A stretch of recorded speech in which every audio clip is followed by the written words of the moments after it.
somebody, do you believe that Bernie Mac's death was somewhat of a setup?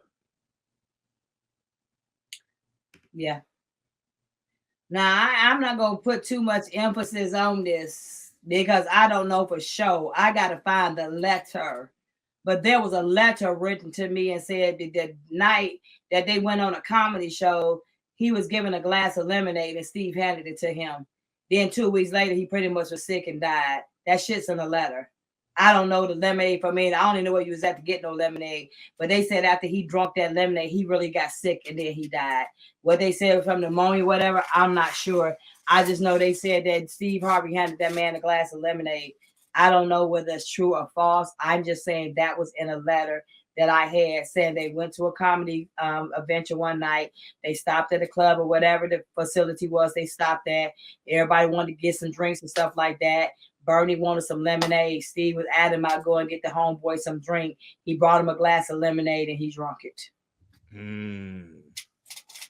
That's what the letter said. And then right after that, I think about 2 or 3 weeks later, he was in the hospital. And then next thing I know, he was dead. Steve, you can come validating this when you want to. Anybody want to validate it or challenge me on it? I mean, it's what it is. I probably go back in and look for that letter since we talked about it. But there was a letter written to me. But I always felt like he had something against Bernie Mac after I found out Mary liked the way he smelled. And they used to chill on the back of the bus together with the door shut. What you got the Joe chef for? Playing peekaboo? Peekaboo? What is two grown people that find each other attractive gonna do? Yeah, exactly. But Mary had got tired of Steve cheating. And Bernie Mac had warned Mary about Steve. She said he didn't just come straight out and say it, but he did endo windows because they knew who Steve was. So that's what that was her concern.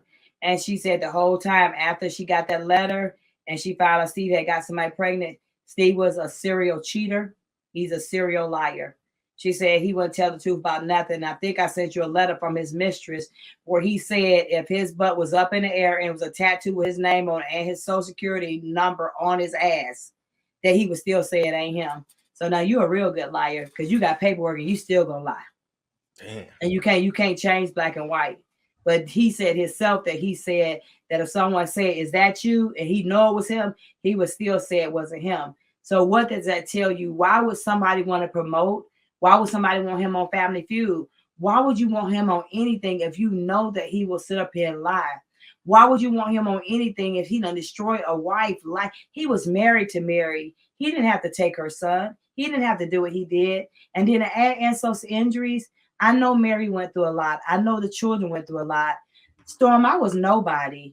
Like for him to start threatening me, harassing me, going after my family, threatening my life, calling my phones, like for what? Because I felt like they wanted me to have a nervous breakdown. I felt like they wanted to hurt me. And I'm going to be gangster about this and I'm going to keep it 1-to-1. Would I have now? No, but one night they had put some pictures about me being abused about my mama because Steve paid my sister $2,500, $2,500, a box of chicken, 2-piece chicken. She didn't get the damn biscuit. She didn't get no jelly. She didn't get no tea with it. She just got a 2-piece snack, no biscuit. And she trying to tell this man lies about me. My sister did this. And he would take her on them stalker channels you was talking about. And she would just say all kind of things. They had like 8 sites stalking me, but this one particular site stood out at me because they were mocking me being abused and how my mother had did me. I had never experienced nothing like that before. I called a suicide hotline because I wasn't finna kill myself. I wasn't finna kill myself. I know what that means. I called a suicide hotline, but I wasn't finna kill myself. And I started packing my bags and I called some homeboys and they was like, Essie, what you want to do? Because see, when you playing with people and you think they may be crazy, nigga, I could have snatched you. And you would have been down in somebody's basement. I would have been filming that shit on YouTube while you playing with me. Because you played with Margie, Marsha, and all them. My name's Essie. My shit don't start with M-A-R. And you came for me and you didn't know how far you could take me. And you underestimated me as a woman, an activist, a mother, because you had dogged all these women. But I had to catch myself, Storm, because I said, I'm going to go to jail. If I do anything illegal, I'm going to go to jail. You know, and then I ain't going to lie. I had to take therapy.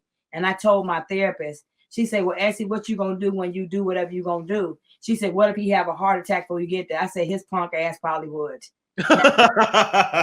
Yeah. So now you're gonna get me for killing this cat. So I'm not even finna do that. So I had to get in my right mind and start praying, Storm, because he had took me to a level, because I'm a lover. I'm not a fighter. I never had men calling me out my name. I've been married several times. I ain't never had no man disrespect me like Steve just did.